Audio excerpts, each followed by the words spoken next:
I have a story I don't tell many people about. It has stuck with me through the years and makes me look differently at the world to this day. It was the summer of my junior year in high school, and my friends Tom and Mike were over at my place. We spent most of our time playing video games and chatting with girls on the phone. Randomly, Mike brought up a cemetery that he heard about. According to him, people he knew had gone there and experienced some pretty wild stuff. I thought the whole idea was dumb. I didn't believe in ghosts or any of that nonsense. But after some relentless convincing, they managed to drag me into their plan. A few hours later, armed with flashlights and some snacks, we piled into Mike's car and headed out. The cemetery was about 30 minutes away, and it was literally in the middle of nowhere. As we drove, I realized how remote the cemetery actually was. We'd been driving down this dirt road for miles, and I hadn't seen any people or buildings of any kind. We finally reached the end of the road and parked. Mike said there was a trail nearby that would lead us to the cemetery, so we set off to find it. Eventually, we did. We almost missed it as it was covered in grass and trees. We sat down the trail, both Mike and Tom talking about how they hoped they would get to see a ghost. I rolled my eyes as we continued on the trail. Finally, we could see a clearing. As we walked off the trail, we found it, the cemetery. We got there at what some people would probably call the perfect time, as the sun had just set. We turned our flashlights on and started exploring. Tom and Mike wandered off together, chatting and examining some of the older headstones, while I, already bored, sat down next to a big tree. As I sat there, I pulled out my phone and started scrolling through social media, trying to distract myself. I glanced up and I could see Mike and Tom in the distance. The light from their flashlights slowly disappeared behind a hill. I looked back down at my phone and started scrolling again. A few minutes passed when I heard a faint noise behind me. I figured it was Tom or Mike messing around, so I glanced back, but nothing. The sound came again, this time clearer, like a soft rustling or maybe a whisper. It seemed to be coming from one of the nearby graves. I got more annoyed than scared and walked over to where I thought the noise was coming from, but saw nothing. Just as I was about to turn around, I heard it, a child's laugh, faint but unmistakable. I froze, my heart racing. It had to have been Mike or Tom playing a prank on me.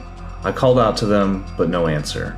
Then, from right behind me, the laugh sounded again, louder and closer. I whipped around, my flashlight beam moving across the headstones, and there they were, eyes, two glowing child eyes peering at me from behind a headstone. I remember Tom asking me later if I actually saw a head or just eyes. To be honest, I can't remember. The only thing that burned itself into my memory were the eyes of that kid. That was enough for me. I bolted back towards the car, my breath coming in short, panicked gasps. The eerie laugh echoed behind me as I ran.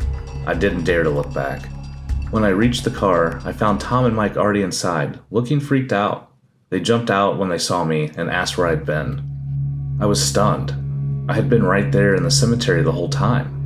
I asked if they were the ones who had been laughing, but their confused faces told me they weren't. Just as we were piecing our stories together, we all heard it. The same creepy child's laugh, clear as day, coming from the direction of the cemetery. We were out of there. We scrambled into the car and sped off, not stopping until we were back to the safety of my house. We never went back to that cemetery, and to this day, I can't explain what we heard. Maybe it was just a trick of the wind, or maybe, just maybe, there was something out there, something that we weren't meant to see.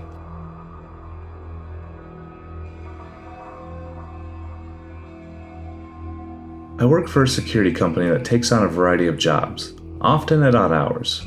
One job in particular still haunts me. It was a request from a nearby city. A local cemetery had been vandalized several times over the past few weeks, and they wanted someone to keep watch, catch the culprits, and report them to the police. The task fell to me, and I figured it'd probably be a quick and easy job. Probably just some bored high school kids, I thought. As I drove to the cemetery, I called my boss to get more details. He said the person who called on the request had been oddly vague, offering no specifics about the vandalism or even where it had occurred. The caller had simply said, "You'll know it when you see it." My boss and I laughed it off, and I assured him I'd report to him as soon as I got there. I arrived at the cemetery within about an hour of daylight left.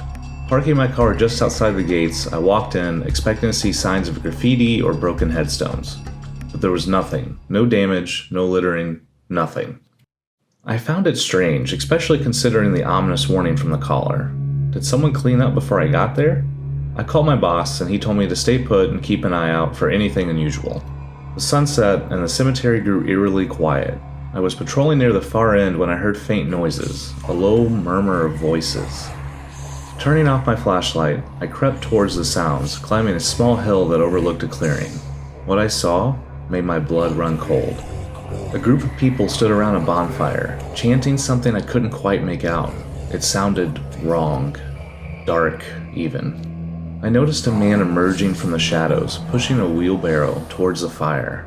Even in the dim light, I could see that whatever was in the wheelbarrow was heavy and it was moving. My heart raced as I realized this must be the reason why we were called here.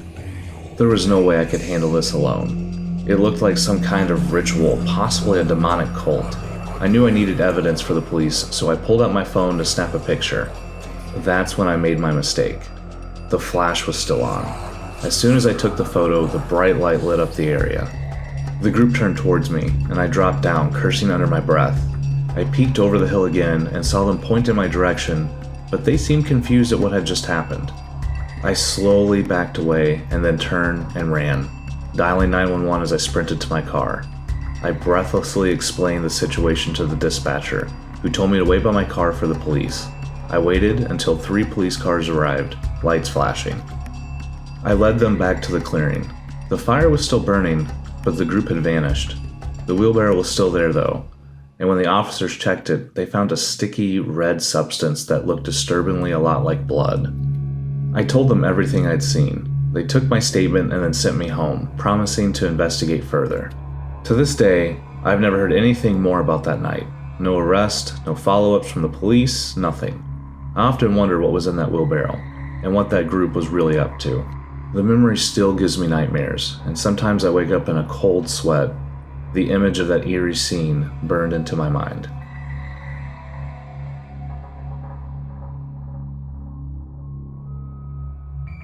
I had just recently started dating a girl. We decided to spend the day hiking at a state park.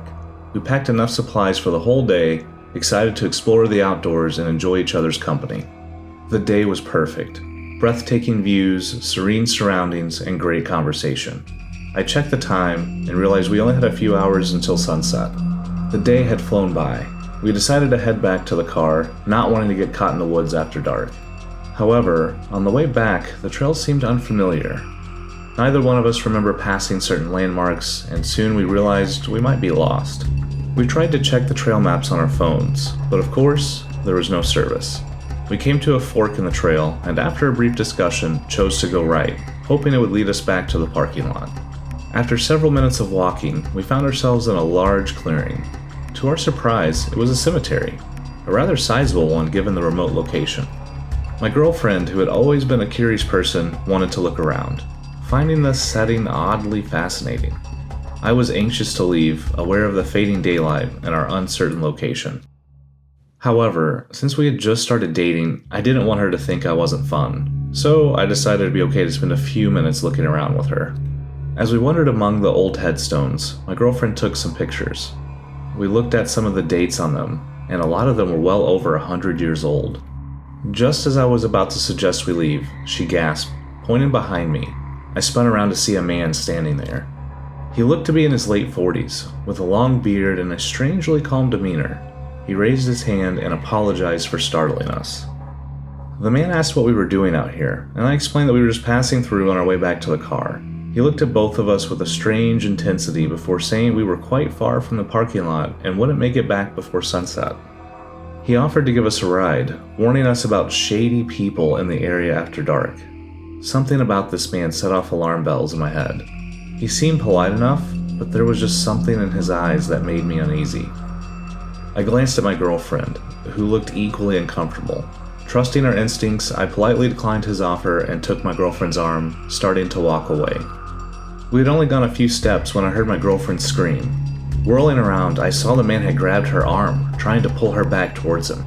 My heart raced as I shouted at him, lunging forward to pull her away. The man stumbled back, losing his grip. Without a second thought, I yelled for her to run. We bolted down the trail, adrenaline surging through us. We didn't dare look back, only stopping when we saw a familiar sign that indicated we were back on the right path. We didn't stop running until we reached the car, panting and drenched in sweat. We jumped in and I floored it out of there, not caring about speed limits or bumps in the road. Once we were a safe distance away, we called the police and reported the incident. They took our statement, but nothing ever came of it. No one matched the description of the man, and there were no reports of anyone else encountering him. To this day, I shudder to think what could have happened if we accepted his offer for a ride. Who was he? And what was he doing out there? We may never know, but I hope he never found another victim after we barely escaped with our lives.